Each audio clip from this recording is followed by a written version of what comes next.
Queridos hermanos y amigos, muy buenas, muy buenas. Que Dios les bendiga.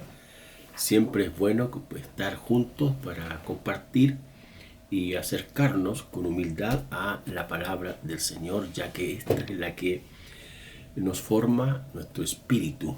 Nosotros como personas, como hijos de Dios, necesitamos estar constantemente aprendiendo, escuchando, abriendo nuestro corazón a lo que el Señor desea. Recuerda que Jesús dijo: no solo de pan vivirá el hombre, sino de toda palabra que sale de la boca de Dios. Entonces, la palabra de Dios es el alimento para nuestro espíritu, para nuestro corazón, para todo nuestro ser, ya que la educación cristiana o la palabra del Señor es la que apunta al ser integral.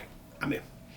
Hoy vamos a leer 1 de Pedro capítulo 1, versos 13 al 16, que dicen así: Por tanto, ceñid los lomos de vuestro entendimiento, sed sobrios y esperad por completo en la gracia que nos traerá cuando Cristo sea manifestado. Como hijos obedientes, no se conformen a los deseos que tenían antes, estando en vuestra ignorancia, sino como aquel que les llamó es santo, sed también ustedes santos en toda vuestra manera de vivir. Porque escrito está: sed santos, porque yo soy santo.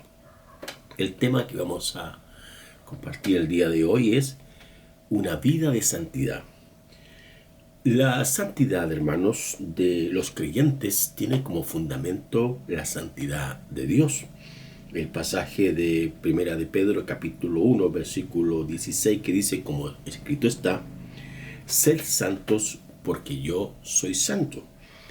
Esto, si bien es cierto, inspirado por el Espíritu Santo, lo escribió el apóstol Pedro, pero originalmente Dios le había hablado, en este caso al profeta Moisés, y eso tiene base bíblica allá en Levíticos capítulo 19, versículo 1 y 2, como también en otros pasajes se vuelve a mencionar el tema de la santidad de Dios.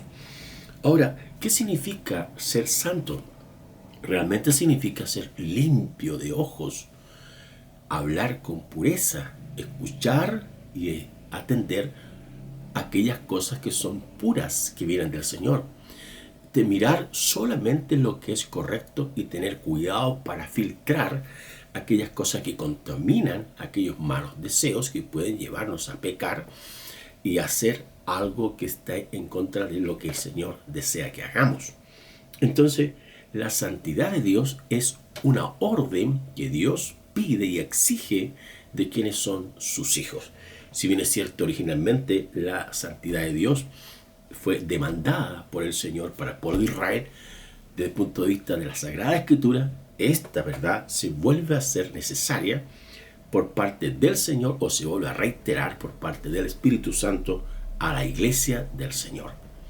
Entonces, en el pasaje leído vamos a observar tres exigencias que tienen que ver con la santidad de Dios. En primer lugar, es ajustar la comprensión de las verdades que Dios ha establecido y que son puras y santas. En el versículo 13 dice: por tanto, ceñid los lomos de vuestro entendimiento.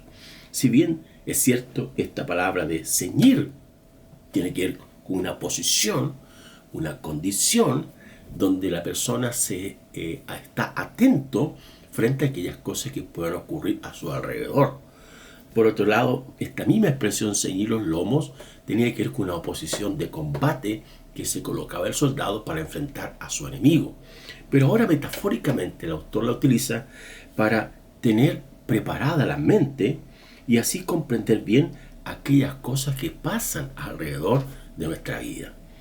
El apóstol Pablo, allá en Filipenses capítulo 4, 7 al 9, habla de cuidar la mente en cuanto a lo que hay que pensar, en cuanto a la verdad, ocupar la mente en la verdad, en cuanto a ser honesto, íntegro, en cuanto a ser una persona justa, así también una persona pura, sin andar con dobleces u otras motivaciones e intenciones ocultas, ser una persona amable, Y al mismo tiempo, como dijo el Señor, que de la abundancia del corazón habla la boca y que del corazón salen los malos pensamientos, las fornicaciones, los adulterios, los hurtos y toda mala acción sale de nuestro corazón. Por eso en la medida que nosotros entregamos el corazón al Señor, le entregamos nuestro espíritu y nuestra vida al Señor, el Espíritu Santo empieza a santificarnos, es decir, a limpiarnos en este proceso permanente para que nuestros ojos miren lo que es correcto, nuestros labios hablen de una forma adecuada, como dice el apóstol Santiago, dice que de una fuente no puede salir agua dulce y amarga, es decir, yo tengo que aprender a bendecir y no a maldecir, como también el Señor lo expresó allí en el Sermón de la Montaña. Entonces, hay que ajustar nuestra mente, controlar con la ayuda del Espíritu, que nuestra mente piense en Dios, piense en la palabra, piense a adorar al Señor, a exaltarlo a Él y evitar que otros malos pensamientos dominen nuestra mente y nos puedan llevar a acciones que nos traen complicaciones para nuestra vida, nuestro matrimonio, nuestra casa, nuestros hijos, la iglesia y también nuestra sociedad. En segundo lugar, está en ser sobrios. La sobriedad también se plantea en el contexto de cómo a veces la gente no tiene control sobre sus apetitos y tampoco sobre algunas cosas que se ingieren, como las bebidas alcohólicas. En este mundo, hermanos, lamentablemente vivimos en un mundo donde la gente no tiene control sobre sus deseos, ¿ya? Y hay que mantenerse sobrio, hay que estar con los sentidos bien abiertos desde el punto de vista de la escritura y que ninguna cosa afecte o dañe el cuerpo, dañe el alma o dañe el espíritu. Orar y leer constantemente la palabra del Señor, ello nos dará luz para ver las cosas con claridad. El Señor nos dará discernimiento para separar lo bueno de lo malo. Tendremos claridad acerca de las cosas, como también el Señor nos dará fortaleza en medio de las dificultades. Entonces también está esta exhortación o esta exigencia de que debemos estar sobrios en la vida en la cual vivimos. Estar con los sentidos bien abiertos, con los ojos bien atentos, con nuestros oídos, por supuesto, para escuchar la palabra del Señor y así hacer su buena voluntad. Y que la palabra del Señor abunde en nosotros, que sea abundante, como dice en otro pasaje, el apóstol Pablo dice, la palabra de Jesús abunde en vuestros corazones. Bien, y en tercer lugar, esperar en Dios. El versículo de 1 de Pedro, capítulo 1, versículo 3, dice, esperad por completo en la gracia que se nos traerá cuando Jesucristo sea manifestado. Es verdad que a veces nosotros somos ansiosos y queremos que todas las cosas salgan rápido, pero esos son nuestros tiempos. Pero la palabra del Señor dice que debemos esperar en la gracia de Dios. La gracia de Dios es el favor constante, diario, oportuno, en el momento que se necesita. Ahí está la gracia de Dios. Es una de las doctrinas transversales de la Escritura, donde nuestro Señor Jesucristo dio su vida para salvarnos a través de su gracia.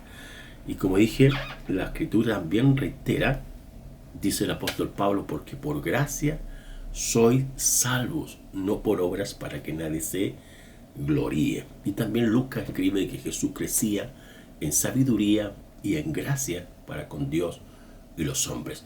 Entonces, esperemos en el Señor de que Él nunca va a llegar tarde, de que Él va a hacer lo que Él es mejor para nosotros, de que Él sabe lo que es bueno para nuestras vidas, en el trabajo, en la familia y en todo tipo de situación. El Señor sabe que es lo mejor para usted y para mí. Entonces, la palabra del Señor nos enseña de que cuando el Señor se manifieste, cuando el Señor venga en su plenitud, todas estas cosas del mundo imperfecto, todas aquellas cosas que pueden contaminar nuestro espíritu, el Señor va a establecer su reino aquí en la tierra un reino perfecto, un reino pleno, y allí la santidad de Dios se manifestará en plenitud. Pero por ahora, mientras el Señor no venga, tenemos que vivir en santidad, vivir en rectitud, orar al Señor para que Él nos ayude a ser personas rectas, honestas, íntegras, y que la palabra del Señor more en abundancia en nuestra mente, en nuestro corazón, en nuestra alma, para que así cuando hablemos lo que salga de nuestros labios sea un consejo de la Escritura, sea un mensaje restaurador, sea un mensaje de benéfico para la gente y útil para que así todos en este mundo enfermo por el pecado, en este mundo herido por el pecado, la gracia del Señor, el Espíritu Santo del Señor pueda sanar nuestros corazones y pueda limpiarnos de toda maldad, porque solo la sangre de Cristo es la que puede limpiarnos de todo pecado, y es el Espíritu Santo de Dios el que puede transformar nuestra mente y nuestro corazón para que vivamos en santidad. Oremos.